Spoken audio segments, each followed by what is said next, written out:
Assalamualaikum warahmatullahi wabarakatuh. Sampurasun. Selamat berjumpa lagi bersama kami. Biovlog Channel, media bertukar informasi dan pengalaman seputar budidaya ikan dengan media biovlog. Kawan-kawan dimanapun berada, pada kesempatan ini, saya akan berbagi pengalaman tentang penggunaan tanaman yang dapat digunakan untuk pengobatan ikan.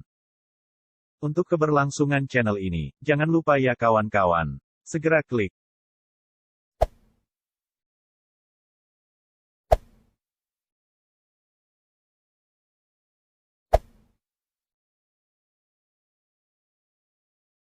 Ikan, merupakan salah satu sumber protein hewani yang terjangkau oleh hampir sebagian besar lapisan masyarakat.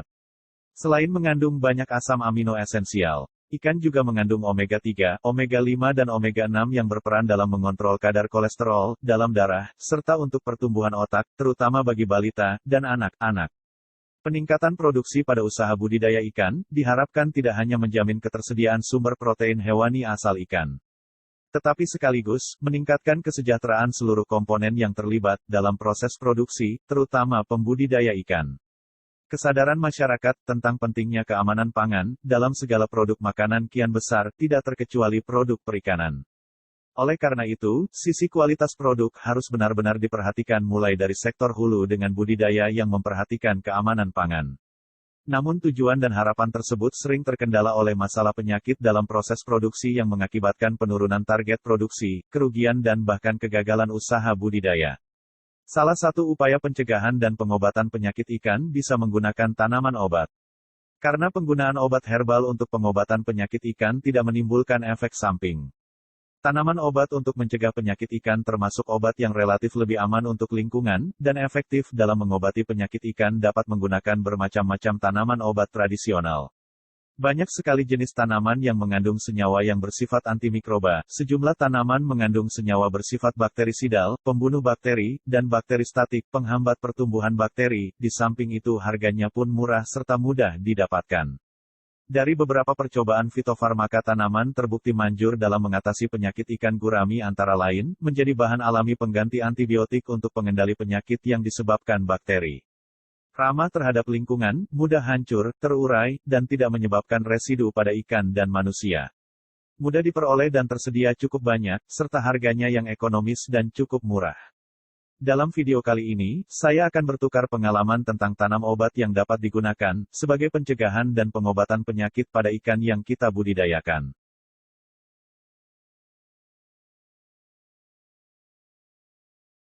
Babadotan adalah tumbuhan dengan nama ilmiah Ageratum conizoides, berasal dari bahasa Yunani di mana kata ageras berarti tumbuhan berumur panjang, sedangkan conizoides adalah nama dewi Konis, jadi tumbuhan ini dalam bahasa Yunani diartikan sebagai tumbuhan berumur panjang.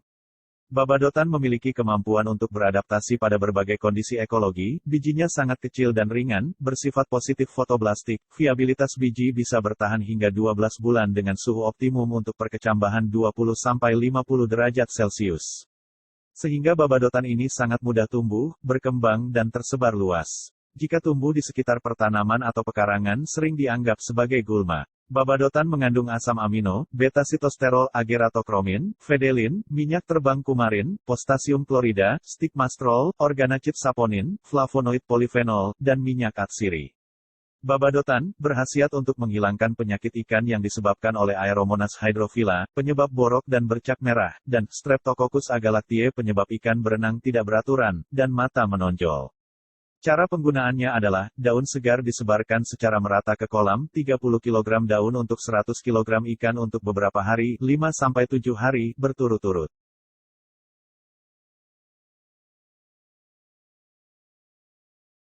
Bawang putih adalah umbi-umbian dengan nama latin Allium sativum. Bawang berwarna putih ini masih termasuk dalam keluarga tanaman Amaryllis, Amaryllidaceae, dan bersaudara dengan daun bawang dan bawang merah.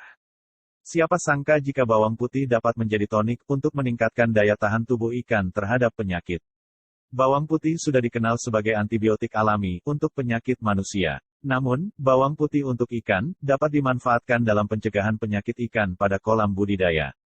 Kandungan dalam bawang putih yang dapat menghambat pertumbuhan bakteri adalah alisin. Bawang putih memiliki aroma yang menyengat, salah satunya disebabkan karena kandungan alisin di dalamnya.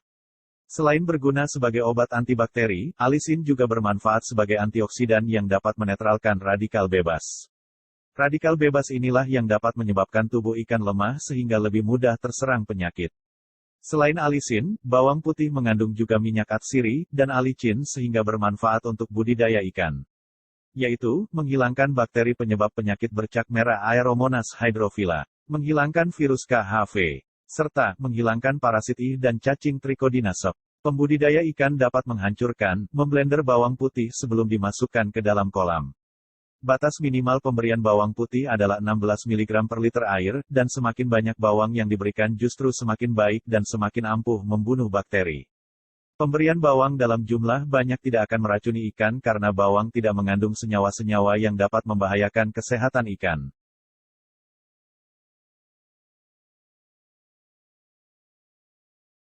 Daun pepaya adalah daun yang berasal dari tumbuhan pepaya, Carica papaya. Daun pepaya muda kerap diolah menjadi sayuran. Di samping dapat diolah menjadi makanan, daun pepaya dapat pula dijadikan obat untuk beberapa jenis penyakit. Helaian daun pepaya ini berbentuk menyerupai tangan manusia. Apabila daun pepaya dilipat tepat di tengah, maka akan tampak bahwa daun pepaya berbentuk simetris. Daun pepaya banyak digunakan sebagai pakan ikan, karena banyak mengandung senyawa, seperti mineral, kalium, kalsium, magnesium, tembaga, zat besi, zinc, dan mangan.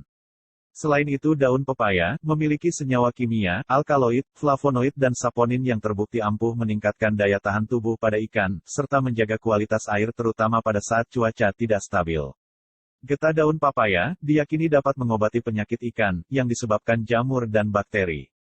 Manfaat lain daun pepaya, diyakini, ampuh sebagai obat stres ikan yang baru dibeli atau baru dimasukkan ke dalam kolam pembenihan atau penebaran. Sehingga bisa menjadi obat agar ikan tenang dalam kolam.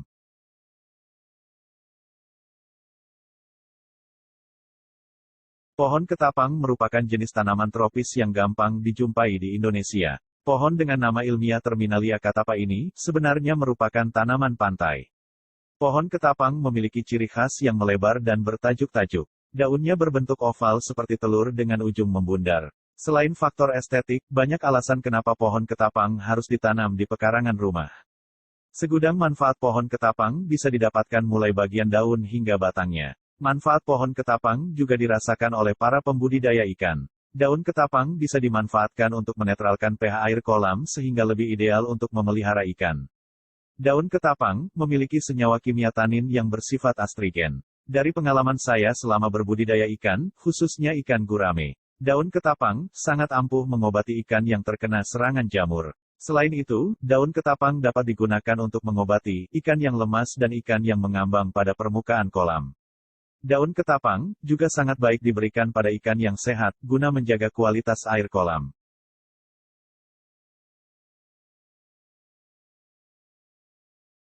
Kirinyu tanaman bernama Latin Chromolaena odorata L atau biasa disebut gulma siam, merupakan salah satu gulma yang tergolong berdaun lebar. Kirinyu ini dapat tumbuh pada berbagai lahan seperti rawa, lahan basah, lahan kering atau pegunungan. Kandungan senyawa pada kirinyu meliputi beragam minyak atsiri, flavonoid, steroid, alkaloid, fenolik, saponin, tanin. Pada ekstrak air daun kirinyu terdapat zat-zat atau senyawa antibakteri yang dapat membunuh bakteri penyebab cacar pada ikan gurame, serta dapat membasmi Aeromonas hydrophila penyebab penyakit bercak merah dan borok. Senyawa tersebut adalah metabolit sekunder golongan steroid. Senyawa steroid merupakan salah satu senyawa metabolit sekunder. Golongan senyawa steroid diketahui mempunyai aktivitas bioinsektisida, antibakteri, dan fungisida. Cara penggunaannya yaitu daun dan batang kirtinyu, dicacah, dan dicampur air sampai 10 ml. Kemudian ditambahkan air 10 liter. Kemudian air perasan ini digunakan untuk perendaman ikan gurame.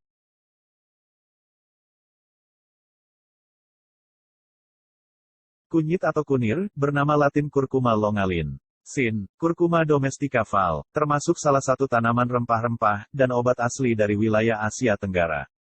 Kunyit merupakan tanaman obat berupa semak, dan bersifat tahunan. Kunyit mengandung senyawa yang berkhasiat sebagai obat alami yang disebut kurkuminoid, yang terdiri dari kurkumin, desmetoxycumin, dan bisdesmetoxycurcumin. Kunyit mampu menghasilkan antioksidan yang berperan penting untuk mencegah reaktif oksigen species atau ROS di dalam tubuh ikan yang dibudidaya pada kondisi tanpa pergantian air, bioflok. ROS yaitu suatu senyawa yang sangat reaktif. ROS ini mampu merusak jaringan dengan cara memodifikasi lipid dan protein dalam tubuh ikan. Manfaat kunyit yang utama dan banyak dikenal orang adalah kemampuannya meningkatkan daya tahan tubuh. Hal ini karena kunyit mengandung zat kurkumin yang dapat bekerja sebagai antioksidan dalam tubuh. Kemudian, kunyit juga mengandung kandungan penting lainnya, yakni zat antikataral, sehingga kunyit dapat difungsikan untuk membunuh bakteri Aeromonas hydrophila pada ikan. Cara penggunaannya adalah 1 gram kunyit dihaluskan atau dibuat bubuk lalu dicampurkan dengan 1 kilogram pakan. Ikan yang sakit diberi pakan ini selama beberapa hari.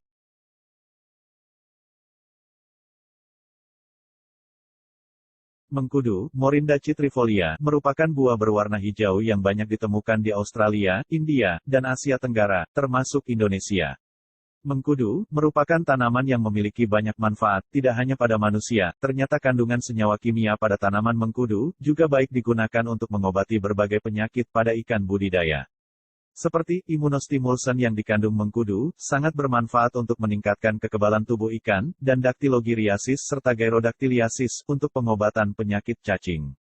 Selain itu, mengkudu dapat mengobati penyakit herpes pada ikan. Penyakit ini tergolong penyakit yang sulit dikendalikan, namun dengan pemberian mengkudu pada kolam ikan secara teratur dapat mencegah penyakit ini berkembang biak pada kolam budidaya maupun pada ikannya. Manfaat lain dari mengkudu adalah untuk menjaga kualitas air kolam, dan meningkatkan daya tahan tubuh, serta menambah nafsu makan ikan. Cara penggunaannya, 10 lembar daun mengkudu, dicacah atau diremas-remas dalam 5 liter air dan airnya digunakan untuk perendaman. Untuk perendaman ikan yang terkena penyakit cacingan, 3 mg ekstrak daun dilarutkan dalam 1 liter air. Daun dan buah juga sangat baik untuk pakan harian ikan.